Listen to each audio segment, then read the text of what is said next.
Hello, everyone. Welcome back to 1000 Manga Recap. Last time, we saw Lara blush for the first time. It was so sweet. But today, things are about to take a dramatic turn. Let's dive in. We see a car pulling up, and Wu Chen is there, looking calm but intense. Do you know why your father was so indifferent about the assassination attempt on you? Wu Chen asks, his voice cold yet piercing. Why he let it go with the flow? Lara lowers her gaze, her voice heavy with sadness. In most families, especially in history royal or common, when there's a stepmother, it always ends up like this. But Wu Chen shakes his head. You underestimate your father too much, he says firmly. His love for you hasn't faded, it's grown stronger. Lara stares at him, confused. What are you talking about? I don't understand. Wu Chen steps closer, his tone sharp with wisdom. This is what we call the Emperor's strategy. Your country's location is surrounded, three sides controlled by Fra. You've always been at the mercy of others, forced to tread lightly, knowing one wrong move could cost your entire nation. He continues, his words hitting hard. That's why your father needs his heir to be different. Strong. Fearless. Someone who can strike like thunder. He sees what your stepmother does as a test, a trial meant to prepare you for the throne. Lara gasps. Her voice trembles. Does he really see it that way? Wu Chen nods. Your Highness, the best way to protect yourself isn't to build walls. It's to go on the offensive. Take charge. The future is in your hands. Lara hesitates, a flicker of determination in her eyes. Our country is known for tourism, me? What can I do? Wu Chen smirks. Are you asking me for advice, Your Highness? Fast forward later, by the car. Lara pushes Wu Chen. Hey, what are you doing? Wu Chen exclaims, trying to keep his balance. Just get down, Lara says, a rare burst of confidence. Don't ask questions. When Wu Chen steps out, Lara takes a deep breath, her voice steady but full of emotion. Wu Chen, I'm sorry. I was reckless before. Please, forgive me. Wu Chen looks at her, surprised. So formal, he says with a teasing smile. It seems I have no choice but to help you now. Half a day later, at the gaming company, there is enough sadness among the employees. The employees thinking. The game's a hit, one says, practically glowing. Vacation, here we come, another cheers. Lu enters, bringing news. Mr. Wu, I saw on the news you've taken on 2 huge projects in Qatar. How do you even have time to be here? Wu Chen replies casually, I've got a new idea. I'll need your help for it. Employees groan. Please don't tell us this means overtime. Wu Chen raises a hand, calming them. Not everyone needs to work late.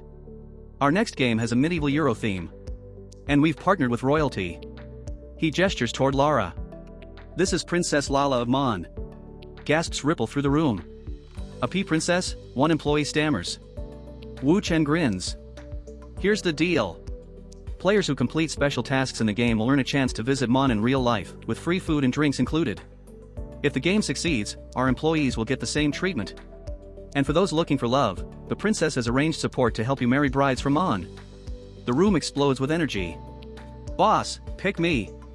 I'll work overtime every day. No one can stop me. Lu, watching the chaos, shakes his head in disbelief. This man, he's not just a genius, he's a force of nature. It's a good thing we're friends. Meanwhile, somewhere else. Huang hears about the plan, her mind racing.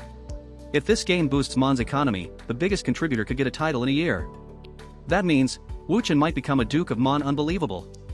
The news spreads like wildfire, reaching Li Ruobing. Her eyes narrow as she processes the implications. A Duke of Mon, she mutters. This isn't a joke. She slams a list onto her desk. Get everyone on this list to Donghai.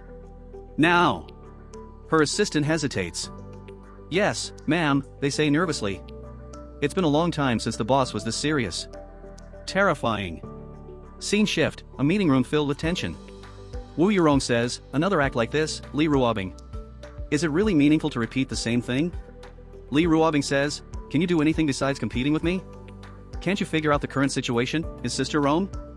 Wu Yurong, pouring tea, says, isn't it just that your position as his official woman might be at risk? What does that have to do with us? Isn't that right, third young madam? The third young madam smiles. Menglan says, and Wu, that's not fair. How can you say it has nothing to do with us? It has everything to do with us. Think it over. Huang stands abruptly. Ladies, enough. Someone else wants to speak. Wu Yurong says, Huang, are you also here to claim a position? Haven't you and Wu Chen not even slept together? Huang, angrily showing the screen, says, not me. It's her. Take a closer look before you shoot, sister. Li Ruobing says, second Miss Xiang? Why are you here? Xiang shrugs. I'm not interested in your petty hierarchy. I'm here because if Wu Chen becomes a duke, we might never see him again. Wu Yurong, surprised, asks, what do you mean? Why are you worried about seeing Wu Chen? Li Ruobing says, I knew the moment I sent the gathering invitation, all you could think about was competing with me. Nothing else would cross your mind. Are you aware of what Wu Chen is like? He doesn't chase women, they come to him. Do you think everyone's here? There are 2 more women with the last name Hua I haven't even called over yet. Wu Yurong nervously says, this? She starts thinking about Lara. Never being able to be with Wu Chen again. That would be a hell within hell. Her thoughts drift to memories of him, his presence, his strength. No, I won't accept that. If you like my video, please share and subscribe.